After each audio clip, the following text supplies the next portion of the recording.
Quando Renato Russo escreveu Faroeste Caboclo, em 1979, ele talvez não imaginasse o quanto essa canção estava, na época, próxima da realidade brasileira.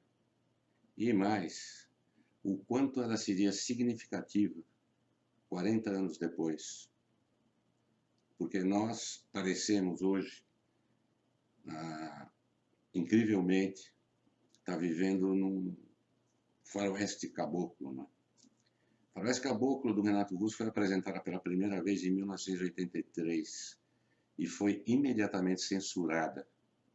O Renato Russo teve que reescrever toda a letra da música para que ela fosse aprovada na censura federal. A censura federal era um órgão do governo que controlava e verificava o que é que poderia ser publicado na imprensa por jornalistas, músicas, livros, tudo que fosse cultura e tudo que significasse comunicação ou expressão.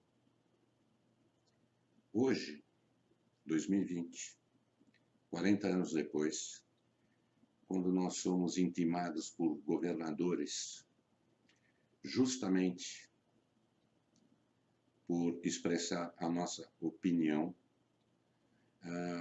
essa história de censura já não causa muita estranheza, né? Nem surpresa para nenhum de nós, né? Faroeste Caboclo descreve uma terra sem lei. A letra da música de Renato Russo descreve uma terra sem lei e principalmente a luta entre o bem e o mal, né? Entre o traído e o traidor. E parece cair como uma luva para a situação brasileira atual, né? Hoje a gente observa perplexos. Acho que não existe quem não esteja perplexo hoje com a situação, toda a situação do Brasil. Nós observamos o país se transformar numa terra sem lei, daquele faroeste caboclo do Renato Russo, onde vence quem sacar a arma primeiro, ou a caneta. Quando Alexandre de Moraes, o ministro do STF, atropelou hoje as leis, todas as leis, e a própria Constituição, para anular a nomeação de Ramagem como diretor-geral da PF, feita pelo presidente da República, não existem mais conclusões possíveis além dessa. Uma terra devastada, onde, ao pôr do sol, cada um faz as suas próprias leis. As leis, claro, de acordo com o calibre da arma que cada um tem ou supõe que tem, né? No rastro de poeira deixado por essa praga, que é o Covid-19, governadores, prefeitos e toda essa corja, no Brasil inteiro, eles fazem as suas próprias leis, mandam e desmandam e ameaçam qualquer cidadão que ouse desafiá-los com intimidação, cadeia ou processos.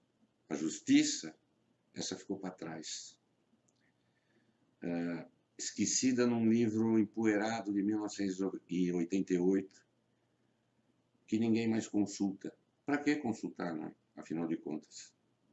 Porque acima, muito acima do conteúdo daquele livro, está o poder, por exemplo, de 11 homens colocados no STF para defender os interesses de uma casta ou uma quadrilha, como vocês quiserem. Ou, com poder de vida ou morte, além desses 11 homens, mais 81 senadores e 503 deputados no Senado e na Câmara. Abaixo deles, governadores, prefeitos, vereadores, interpretando cada um à sua maneira a situação e agindo conforme seus próprios objetivos. Alguns raros, a gente precisa ser justo nisso, né? Alguns raros em benefício do que realmente importa, que é o bem-estar do povo, e a maioria em benefício dos seus próprios interesses de enriquecimento de poder e etc., de manipulação e tudo que a gente já conhece.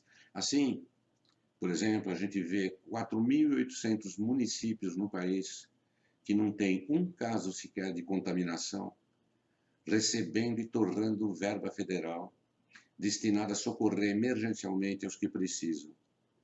A gente vê superfaturamento de insumos, desvio de verbas, contabilidade de números de casos de contaminação inflados e fraudados, licitações fajutas e até, em São Paulo, como acabou de acontecer em São Paulo, desvio de merendas escolares.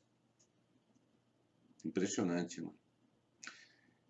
Nesse cenário de duelo travado ao entardecer, ou ao anoitecer, ou durante a madrugada, né? Às escondidas às vezes, traidores de tocaia não faltam, muito pelo contrário. A gente conhece muitos, né? Eles estão por aí espalhados, bem tocados no Senado, na Câmara, nos governos de Estado. Todos esperando a chance ou oportunidade de meter uma bala nas costas de quem realmente quer salvar esse país. Cidadãos comuns nesse cenário de filme classe B, tem que ficar trancados dentro de casa, por uma lei que ninguém conhece. Né?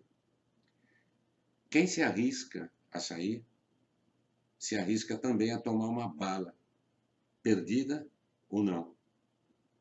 Porque no fundo, ao fundo, a gente enxerga através dessa poeira, nessa paisagem montada, uma caricatura da realidade, que é apenas uma fachada e nada mais. A nossa velha e querida democracia, que acabou virando só uma fachada.